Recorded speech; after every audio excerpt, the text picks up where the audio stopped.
Hello everybody, this is Fernando for the latest Urban Legends video. Alright, let's go ahead and let's do another entry here. This one yet again based on an article that I found within BuzzFeed that was highlighting some of the most fascinating facts associated with some lore, some urban legends, and so on. So when I found this part here and I was reading the information about the tomato and how dangerous, poisonous, and how it was actually associated with witchcraft at one point, almost banned essentially within being certain parts of the world, I was thinking to myself, this is just too good to be true. Like, this is something so fascinating. I just have to share it with everyone here as part of my Urban Legends series. It just goes to show that with the passage of time, at a certain point, people think adamantly one thing, and then just several generations later, it's the complete opposite.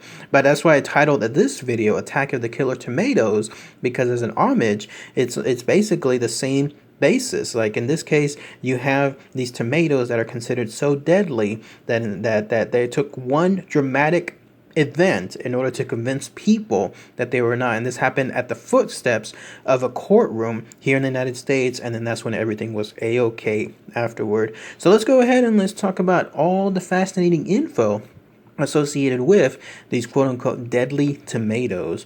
Now, as far as the history tied to this, it's a lot. Like when I was reading the information, I was going through several different articles, and it's just too much to share, so I'm just going to try to condense it as much as I can. But the basis that I got was this. At certain parts of the world, like from the 1300s and 1500s, maybe even up to the 1800s or so, everything was okay with the tomato. Like apparently in Spain and in Italy, everything was fine. It was a delicacy. People ate them all the time. Even going back even further, like to the Aztec area, I was reading in one article, everything was fine too. But somewhere along the way, between the 1300s to the 1500s specifically, there was that rampant period associated with witchcraft. This was that unfortunate time where people that were accused of being witches were then hung, burned at the stake, drowned, stoned, anything along those lines. And it happened for a good time period. Like in this case, it extended for several hundred years. Really, really bad time when that was occurring, because obviously now, looking back at it, there were so many innocent cases of just people basically being accused, and then because of it, they were killed afterward. Now, how the tomato comes into play with that when it comes to witchcraft was this.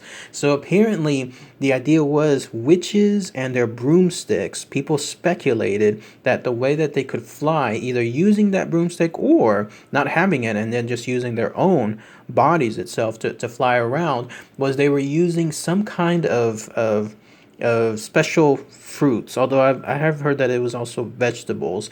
But in any case, it had to do with things associated like with the nightshade or mandrake or henbane and other types. And so these special items, then the witches would place on their broomsticks or onto themselves, and then that's how they would fly around. And so naturally, when people started to speculate with regards to that, like that was their assistance, that's how they were able to move around, and not just up in the sky, but sneakily around other places to attack or even kill people, it was then linked to anything close to those specific items. Hence, in this case, where the tomato comes into play, because apparently several forms of nightshade look very similar to tomatoes, not just in the color, but also in the size and the feel.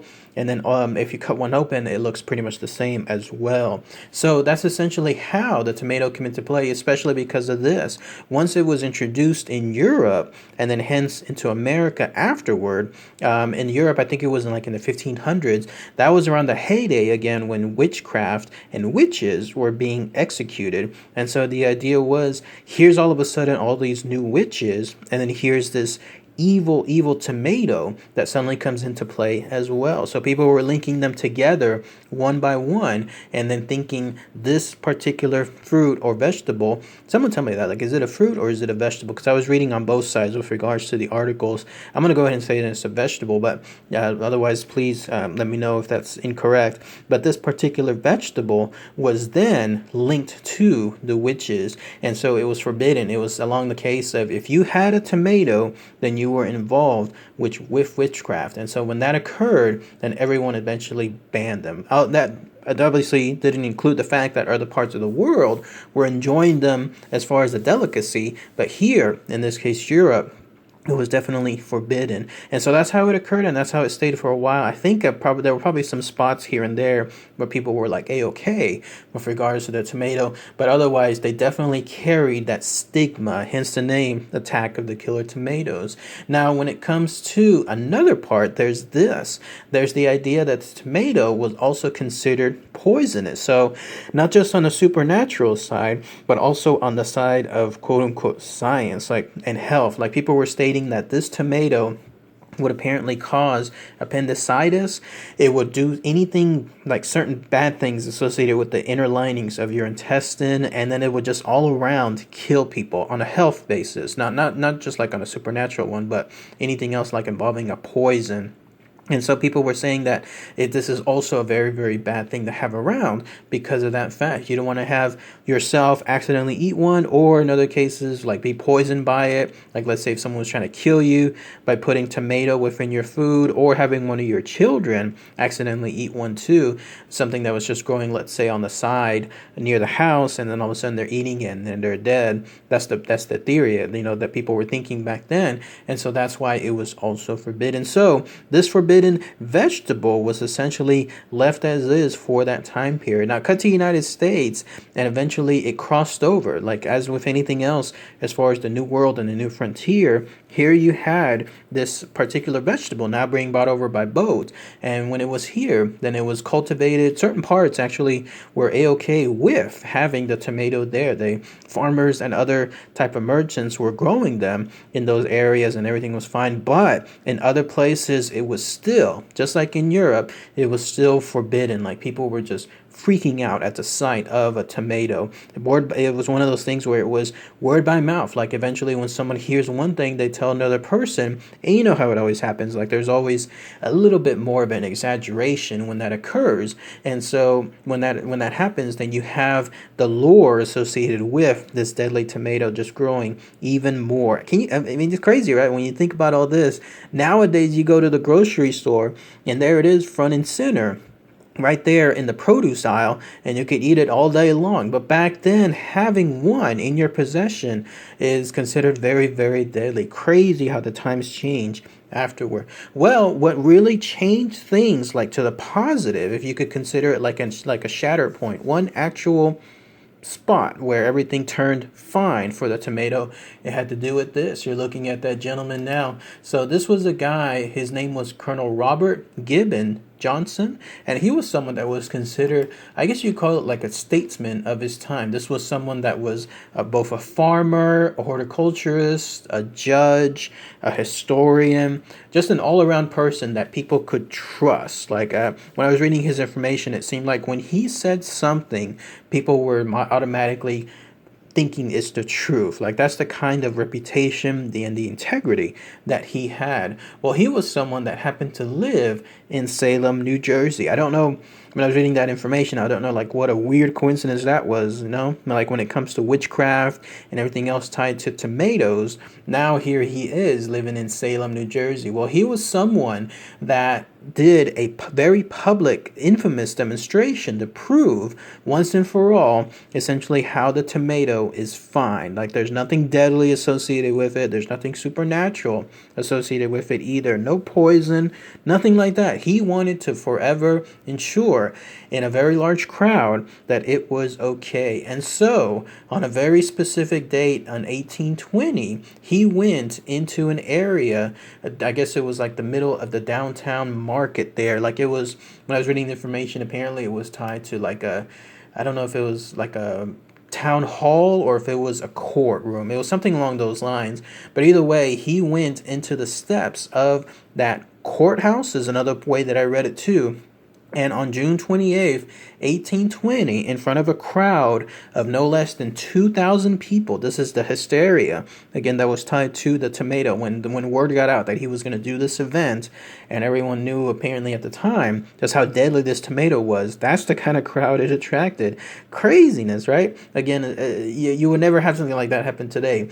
But still, he went into that courthouse. There was a big fanfare too, because apparently he came out of his manor or his house, and people were waiting on the sides. They let him walk through. There were some firemen that were nearby too that were apparently playing some kind of inspirational song. There was a doctor as well nearby, as I was reading in another article, ready and able to ensure that if something happens to this guy, then obviously, everything will be taken care of immediately. Or if the theory was that he was going to die, then funeral service would be held by the doctor afterward. But still, he went into that area, into that courthouse or that town hall, whatever it was, and he had a basket full of these deadly tomatoes. And so he took one of those, purposely showed it to everyone. In fact, it was reported that it glistened in the sun, and it was a classic big red tomato, the kind again that you see within any kind of produce aisle, just ready to be turned into anything else like pizza sauce and so forth. So he had one of those ready to go. He declared for everyone again the history of the tomato, and then he was going to prove how safe it was. And then that was it. He took a bite straight out of the tomato. And this is, again, the madness that ensued. People were apparently gasping at this. One woman even fainted. The way I was reading the info, she fainted right on sight because of what she saw. But there he was, taking a bite, then taking another bite, and then taking more until the tomato was gone. And then I was reading one other place that was it, and then another article that stated that he took one more tomato and then ate it outright as well. So discrepancies there, but still, it goes to show that if he had at least one more eaten, then at least that would have further proved the point.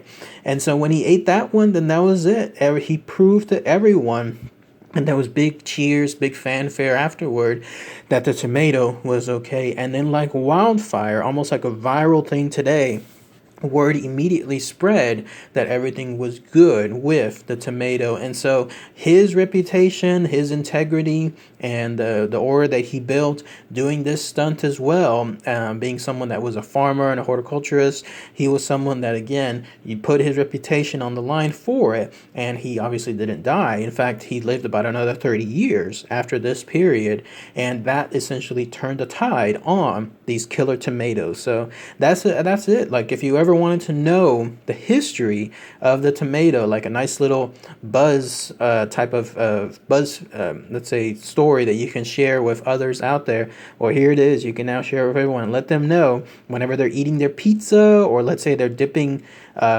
spaghetti sauce into their spaghetti. Let them know that at one point, if you did that, not only was it illegal, but you could have been accused of witchcraft as well. Fascinating stuff now when it comes to this kind of stuff. But let me know what you guys think. Anyone else know any more info I might have missed as far as the tomatoes, the history associated with them, their deadliness, about the witchcraft? I tried to see where was the point too when it came to that witchcraft, where it was just obviously discarded, the idea that tomatoes were linked to witches, but I couldn't really find that. So if anyone has more info on that, that'd be great to hear. So all right, everybody, thanks again as always. Take care.